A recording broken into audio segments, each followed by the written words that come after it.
Hi there. Good afternoon. Good morning. I hope that your day today has a moment of growing warmth as the sun moves closer to us here in the Northern Hemisphere. My name is Grover. Today is Tuesday, March 11th, and this is Grover Reads the News. I have a news update for you. Would you like to hear it? If so, keep listening. If not, I'll offer again next week. And with that, here's some news. Next, we have U.S. news about the arrest of a student protester. Immigration and Customs Enforcement agents arrested a Columbia University student who is a Palestinian activist, Mohammed Khalil, in his home. Khalil was vocal at the Columbia University student protests for the rights of Palestinians. USA Today reports that Khalil, whose wife is pregnant with their child, repeatedly asked Columbia for protection after being subject to a vicious and dehumanizing campaign by Trump supporters who publicly shared personal information about him, such as his home address, called him a terrorist, and called for his deportation. He was told by ICE that his student visa was being revoked, but Khalil is a green card holder, a permanent resident of the United States. Khalil is being held in a Louisiana detention center far away from his home in New York City, where a U.S. district judge on Monday said Khalil should remain in the United States to, quote, preserve the court's jurisdiction, unquote, as the court weighs a filed challenge against his arrest and planned deportation. This arrest further erodes established understandings of rights to free speech, protest, and immigrant rights here in the U.S. On Monday, the U.S. Department of Education's Civil Rights Division sent letters to 60 universities accusing them of violations relating to, quote, anti-Semitic harassment and intimidation, unquote. Trump boasted that this arrest of the Palestinian rights student activist was, quote, the first of many to come, unquote. Next, we have economic news about the United States. Economic indicators such as the stock market, consumer spending, and hiring rates show signs of economic turmoil in the U.S., which impacts the economic trends globally. The stock market took a dive on Monday after Trump's reimposition of tariffs on Canada and Mexico, recording the highest stock market drop since the COVID-19 pandemic. Tesla stocks continue to plunge after a post-election bump. Over the past month, protests connecting Musk's cruel decisions and his number one consumer brand, Tesla, have increased. Consumer confidence polls and ongoing hiring indicators have lowered over the past 3 months.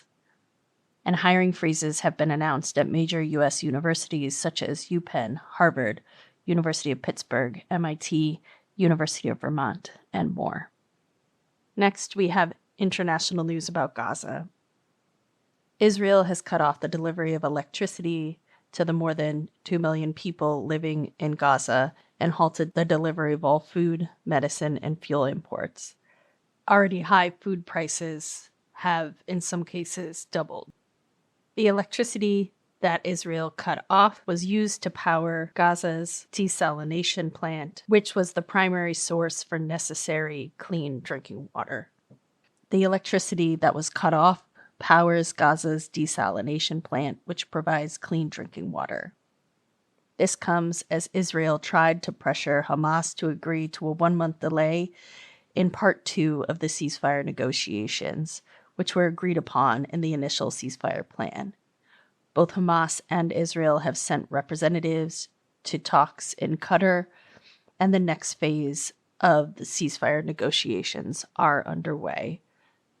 Finally, we have nature news about ghost particles. Astronomers put a giant network of sensors at the bottom of the Mediterranean Sea and have identified the highest energy cosmic ghost particle ever detected. These ghost particles are called neutrinos, tiny high-energy particles from space that are volatile, vaporous, and contain dense stores of energy. They are referred to as ghostly because they can pass through any kind of matter without changing. They arrive at Earth from the far reaches of the cosmos, have almost no mass. The particles travel at nearly the speed of light through the cosmos, including through stars, planets, and entire galaxies, and yet their structure remains intact, reports Ashley Strickland at CNN.